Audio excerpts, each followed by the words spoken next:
Frères et sœurs, bonjour. C'est l'émission Source de Victoire.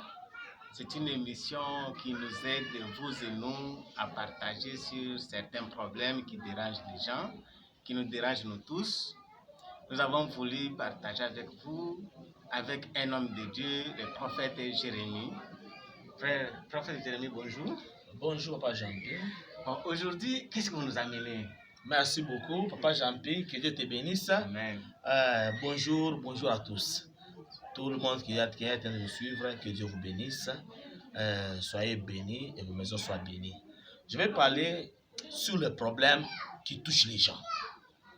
Je suis prophète, je reçois beaucoup de gens et beaucoup de cas. Et Papa Jean-Pierre, dans les maisons des gens, il y a des problèmes. Il y a des difficultés. Il y a d'autres personnes qui parviennent à perdre leur espoir. Mais je te dis, il y a encore de l'espoir pour ceux qui vont encore. Sans plus tarder, nous allons lire la Bible. Lisons Ézéchiel, chapitre 37, versets 1 à 4. Ézéchiel, chapitre 37, versets 1 à 3. À 4. À 4. Merci, prophète. La main de l'Éternel fut sur moi et l'Éternel me transporta en l'esprit. Elle me déposa dans les lieux d'une vallée remplie d'ossements. Il me fit passer auprès d'eux tout autour. Et voici, ils étaient fort nombreux. À la surface de la vallée, ils étaient complètement secs. Il me dit, Fils de l'homme, ces eaux pourront-ils les revivre? J'ai répondu, Seigneur l'Éternel, tu le sais. Il me dit, prophétise sur ces eaux et dis-leur, ossements desséchés, écoutez la parole de l'Éternel. Ainsi parle le Seigneur, l'Éternel à ces eaux. Voici, je vais faire entrer en vous un esprit et vous vivrez. Amen. Amen. Hein? Amen. Que Dieu vous bénisse. Il y avait, là on parle bien, pas Jean-Pierre. Écoutez bien, parce que je sais que vous avez des questions. Amen. Hein? Amen. La Bible dit, Dieu avait pris Ézéchiel en esprit pour l'amener dans une vallée pleine d'ossements. Et ces ossements-là, ce n'étaient pas les ossements qui n'étaient pas secs. C'était les ossements qui étaient secs. Ce n'était pas humide. Et ces ossements-là remplissaient la vallée. Mais Dieu a posé à Ézéchiel la question. Ézéchiel, ces ossements pourront-ils revivre? Ézéchiel a dit, Père, Seigneur éternel, toi-même tu le sais. Dieu a dit, prophétise sur ces ossements. C'est pourquoi je vais parler sur le thème qui dit, ces os pourront-ils revivre? Dieu l'a dit, prophétise sur ces ossements. La Bible a dit, Ézéchiel a commencé à prophétiser. Bien aimé, quand je vais parler dans peu de temps et Dieu va nous aider. Lorsqu'on parle des ossements desséchés, les os qui étaient secs, ce n'est pas une autre chose, c'est une personne. Je te vois toi et je vois une autre personne qui a des problèmes. Et ces problèmes-là t'ont rendu vraiment sec, t'ont rendu vraiment compliqué, t'ont jeté dans la désolation. Lorsqu'on parle de la vallée, c'est une place de la désolation. Une place où des fois tu es solitaire. Une place dont les gens ne peuvent pas te regarder avec de la valeur. Une place où les gens t'ont déjà donné le dos. Quand tu as besoin d'une aide, quand tu as besoin qu'une personne puisse venir à ton secours, il n'y a personne, tu te vois seul. Maintenant, lorsqu'on parle que ces eaux étaient secs, ta vie à toi est déjà devenue sèche. C'est tout ce que tu veux faire est déjà devenu sèche, ça n'évolue pas. Le travail n'évolue pas. Tu travailles beaucoup, mais tu trouves pas. Tu es marié comme si tu n'es pas encore marié. Les maris qui te font toujours souffrir. Tout ce que tu fais, là, ça n'évolue pas. La société de la famille domine sur ta vie. Tout ce que tu fais, c'est toujours bloqué. Tu es au mariage, tu ne mets pas au monde. Tout ce que tu fais, ça n'évolue pas. Tu penses que pour moi, c'est déjà terminé. La maladie, depuis que tu été malade, il n'y a jamais eu le changement. Tu as déjà commencé à appeler cette maladie-là que c'est mon mari, c'est ma femme que j'avais mariée, c'est mon mari qui m'avait marié parce qu'il n'y a pas moyen que je puisse me séparer avec ça. Mais je te dis aujourd'hui, il y a un espoir. Un espoir. Il y a le secours qui ne manque jamais dans la détresse. Il y a le secours qui ne manque jamais dans la détresse. C'est le Seigneur Jésus-Christ Nazareth. Je te dis là où tu es, que tu sois en Europe, que tu sois en France, aux États-Unis, que tu sois en Afrique, que tu sois en Océanie, que tu sois où, il y a l'espoir qui est le Seigneur Jésus-Christ Nazareth. La Bible dit ceci. Il y a encore de l'espoir pour tous ceux qui vivent encore.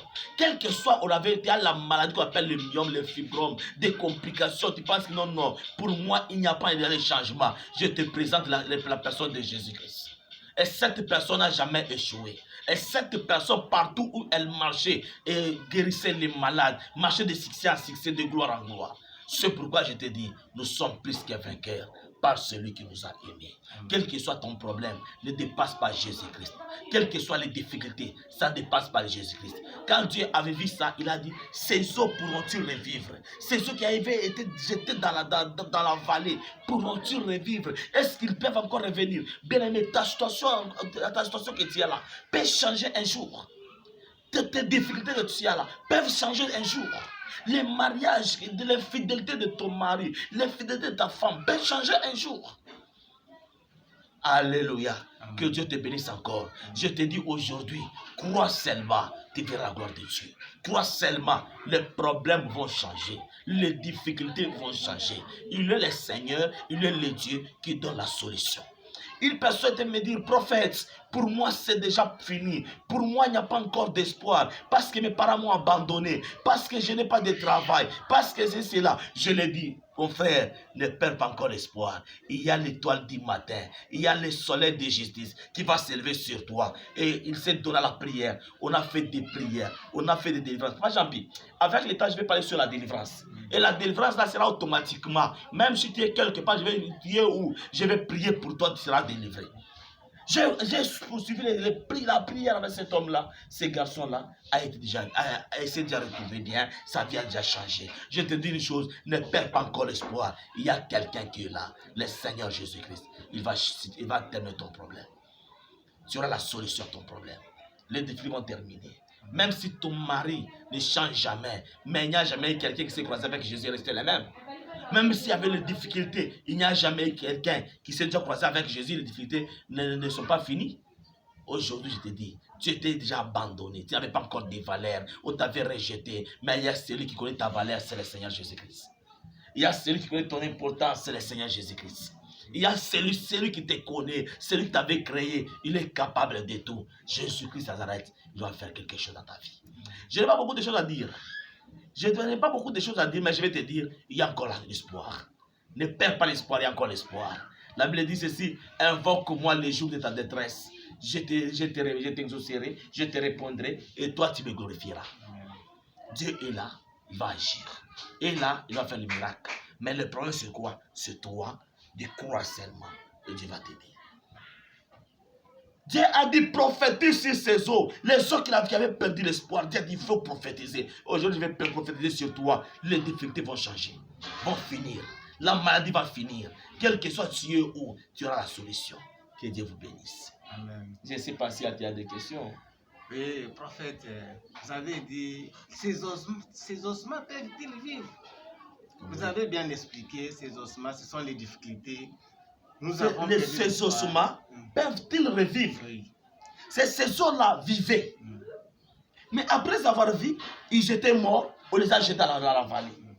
Maintenant, on dit, est-ce que ces ossements-là peuvent-ils revivre? Tu avais une bonne vie, tu mangeais bien, tu avais un travail, tu étais bien, mais le diable t'a mis dans la désolation, a bloqué, ta vie est bloquée. Tu es comme une personne qui est morte spirituellement.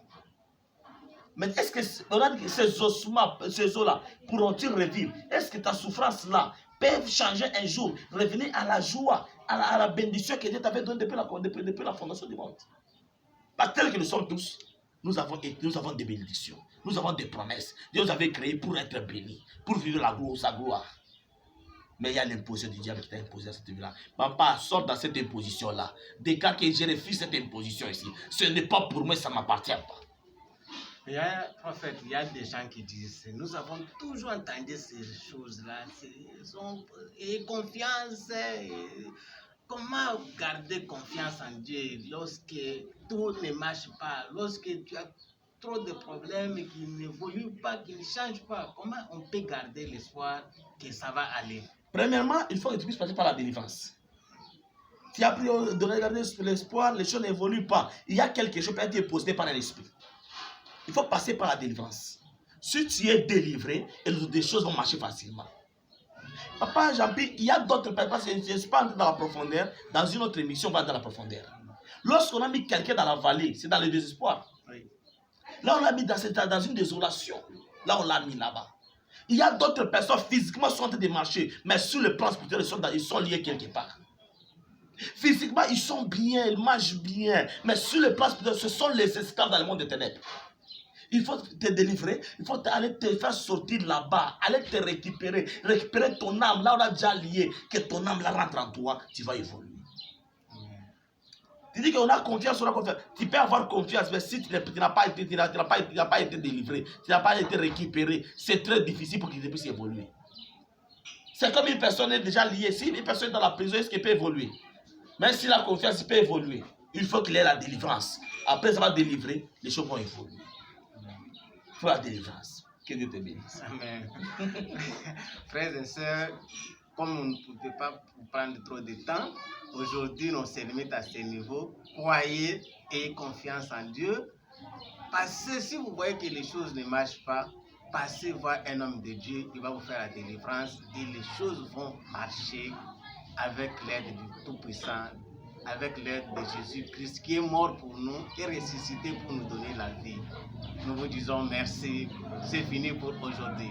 Pardon, je voulais parler d'une chose. Je voulais d'abord que je puisse prophétiser sur les gens qui ont des problèmes, qui ont des difficultés. Je sais que vous allez m'écrire, hein? Ceux qui ont des questions, vous allez m'écrire. Écrivez-moi, posez-moi des questions, qui ont des difficultés, écrivez-moi sur le YouTube, je vais répondre et toutes choses vont bien marcher.